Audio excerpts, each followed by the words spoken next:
They left home with a simple plan: to visit a piece of land in the middle of nowhere. But what happened in the following hours turned a dream of change into one of the most disturbing disappearances in American history.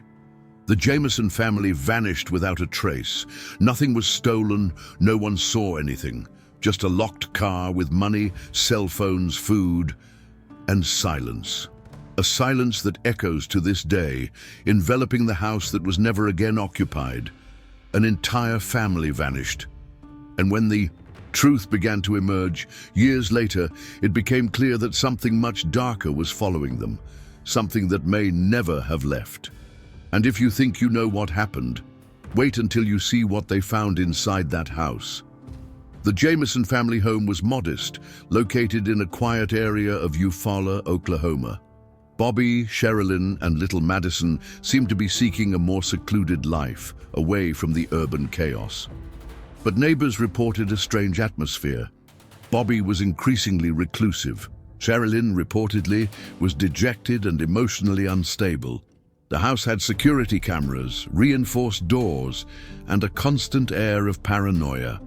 Some said Bobby spoke of voices and spirits inside the house. Others swore little Madison drew strange pictures that were not in her head. But no one imagined that this seemingly ordinary family was about to disappear as if they had never existed. In October 2009, the family packed a few things into the car and headed for the Saint-Bois Mountains. They had their sights set on a remote piece of land where they planned to live far from it all. They didn't tell friends or family. They just left. When days passed and no one heard from them, the alert was raised. The car was found days later, locked, but with all their belongings inside. $32,000 in cash, cell phones, a GPS, food, even the dog, skinny but alive. But no sign of the Jamisons. The investigation began without understanding what they were looking for. A crime, an accident, or something.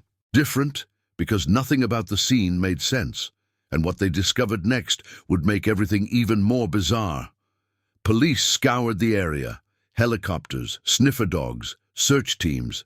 Nothing. No footprints, no clothes, nothing. The mystery began to grow. The car was locked from the inside. The family documents were there, even Madison's toys. It was as if they had simply stepped out of the car and vanished. The house's security cameras showed something even more disturbing.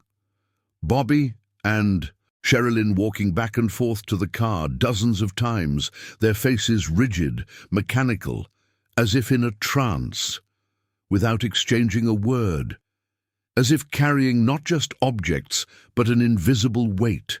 Something in that house had changed them, and perhaps even then their fate was sealed. During the investigation, disturbing reports emerged about the family's recent behavior. Bobby claimed to be haunted by spirits.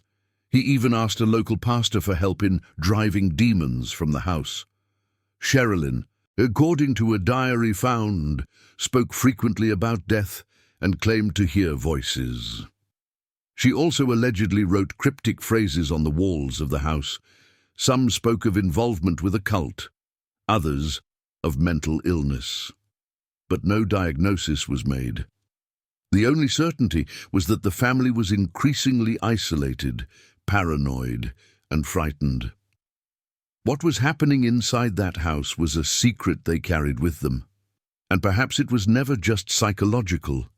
Years passed without answers. The case went cold. No bodies, no new leads. The house sat empty, silent, as if no one dared to occupy it. Local residents began to avoid it. Reports of strange lights, voices coming from the woods, and an oppressive feeling upon approaching began to circulate. The town was marked by mystery. Little Madison, just 6 years old, became the symbol of an unanswered question. How could an entire family vanish without a trace and with so much money in the car? Investigators tried every possible avenue, but the truth seemed to slip through their fingers, and the worst was yet to come. In 2013, 4 years after the disappearance, A hunter was walking through the woods in the Red Oak area, just 3 miles from where the Jamisons' car had been found. There, among dry bushes and yellowed leaves, lay 3 skeletons side by side. From their position, it appeared they had been together until the end. After examinations, the confirmation came. They were Bobby, Sherilyn, and Madison. But the advanced state of decomposition prevented any determination of the cause of death. There were no clear puncture wounds, no obvious fractures, no signs of direct trauma. It was as if they had simply fallen there and died. The silence surrounding the case now took on an even more terrifying echo. Even with the bodies, the truth remained buried. Theories exploded. Some believed they were murder victims, perhaps ambushed by someone they knew. Others spoke of a mass suicide. Still others blamed drugs or involvement with the occult, but no theory held up against the evidence. If they were murdered, why was nothing taken? Why were they lying side by side? If it was suicide, why was the dog's body left with food? Why take so much money but not use it? The investigation now had bodies but no logic, and the house where it all began remained there, locked, as if it were a sanctuary of the inexplicable. No one wanted to go in anymore, and no one wanted to know what might still be inside. In the police files, there was a nearly forgotten detail.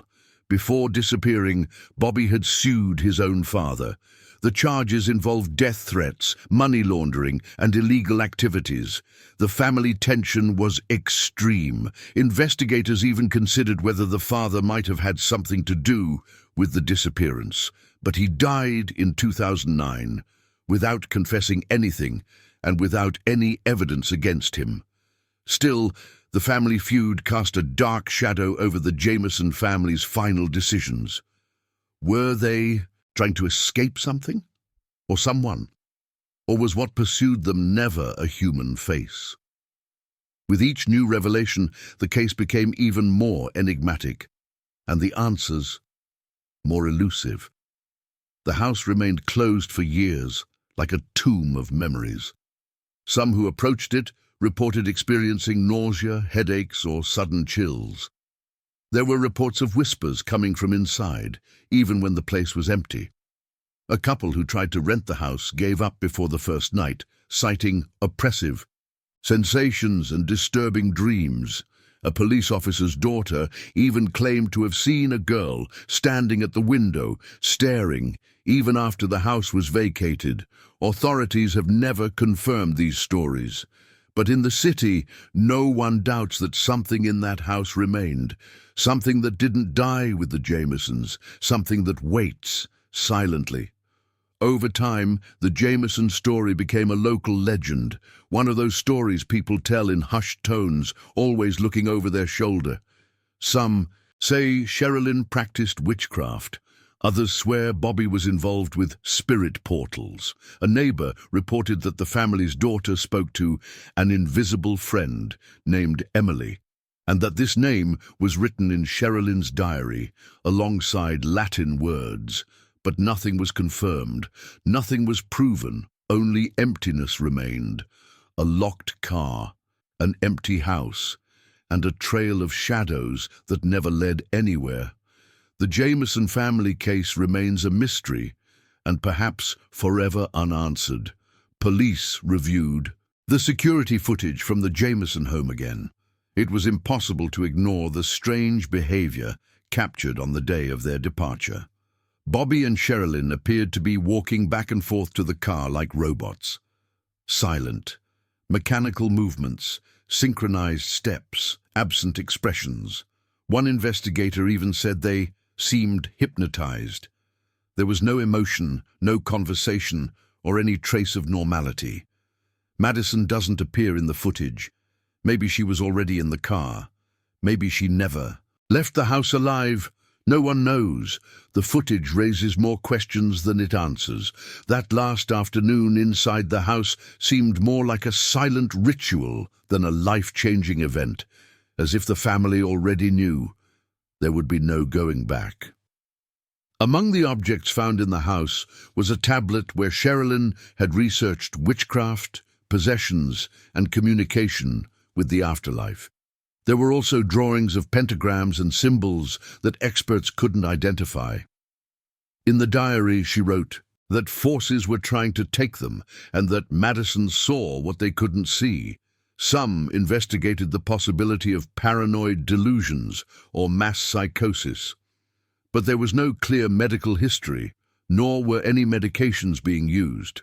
To skeptics, these were simply notes from a disturbed mind. To others, they were evidence that the family was involved with something spiritual, something they didn't understand, and that consumed them. The family dog, a German shepherd named Maisie, survived for days inside the car until he was found. He was dehydrated, weak, but alive. His food was inside, alongside children's toys and documents. The animal's presence there raises a crucial question. Why would the family leave the dog behind if they were planning something like escape or suicide? Stranger still, the animal was loose, not tied up. Had they left on foot, intending to return, or had something suddenly lured them out of the car? A trap, an encounter, or simply an uncontrolled impulse? The dog, who could say nothing, was perhaps the only silent witness to what really happened at that moment. The autopsy revealed little. The skeletons were severely deteriorated. There were no obvious puncture wounds or impact marks. The clothing was still partially preserved. There were no clear signs of a struggle. They were simply lying down, side by side, like a family taking a final rest. For some investigators, it was impossible not to consider the symbolism of the position. Was it a pact? A ritual? A voluntary surrender to fate? Or simply a morbid coincidence? No weapon was found nearby, no poison container, no evidence of intentional cause of death. The Jamisons' deaths defied forensic logic. It was as if the very air around them had turned fatal. Over time, the land where the bodies were found was also avoided by residents. Campers who passed nearby reported the sound of footsteps at night, even in isolated spots. Some said they heard whispers or sensed presences they couldn't explain. A group of young people camping nearby reported hearing a child calling for "mommy" in the middle of the night, even though there were no other tents nearby. These reports, even without official confirmation, reinforced the mystique surrounding the case. The name Jamison became synonymous with a local curse, a veiled warning about what happens when one tampers with forces beyond human control, and about what may lurk, even in broad daylight. For months, authorities tried to connect the money found in the car to a concrete motive. $32,000 in cash isn't a common thing to carry. Was it a payment, a transaction, a getaway fund? No unusual bank transactions were recorded. The money was never used or claimed. Its origin was apparently legitimate, but its destination remained a mystery. If it was a deal with someone, why was it left unattended? If it was a ransom, why didn't anyone come to collect it? The silent sum became another loose piece in the puzzle. As if it symbolized an attempt to buy freedom, peace, or even protection from something that no amount of money could stop. Close friends revealed that Sherilyn had changed radically in the previous months. She seemed to be in conflict with something unseen. She threw angry outbursts, isolated herself, and wrote letters to dead people. In some conversations, she said Madison wasn't safe anymore. Bobby, on the other hand, was obsessed with videos about entities, portals, and the presence of beings from beyond. Both seemed trapped in a spiral of paranoia and fear. The house became a place of shadows and silence. It was no longer a home. It was a shelter from something no one could see. For many, the Jamisons' disappearance began well before the trip to the mountains. It began when sanity was slowly replaced by terror. The Eufaula community never forgot. To this day, the case is cited in podcasts, documentaries, and online forums. Theories range from cult involvement to secret government experiments. Others believe the Jamisons were victims of a spiritual presence that inhabited the house, and perhaps still exists. The place remains without permanent residents, empty hallways, furniture covered in dust, toys still in corners, a scene of abrupt departure, as if the family were going to leave and return at the end of the day. But they never did. The Jamison home has become an unofficial memorial to one of America's greatest mysteries, and also, for many, a warning.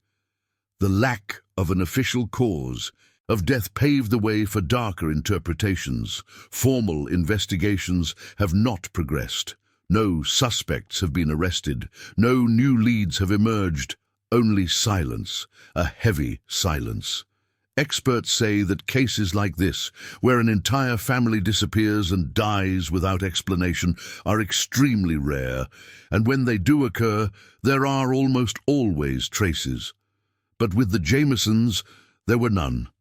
No footprints, no messages, no confessions, just a disturbing feeling that this wasn't just a crime, that something took them. Something that can't be described in police reports or forensic reports, something that perhaps only they know now. The Jamison family's story ends as it began, shrouded in mystery. A house no one lives in anymore, a car locked with money and silence, bodies side by side as if they had accepted an inevitable fate. And questions. So many questions. What really happened in that forest? Who or what took them away forever? Were they seeking peace, or were they fleeing hell itself? We may never know, but if this story has captivated you thus far, subscribe to the channel, activate the bell, and share it with someone who also enjoys delving into humanity's darkest and most real stories, because there's much more mystery to come. And here, the suspense never ends.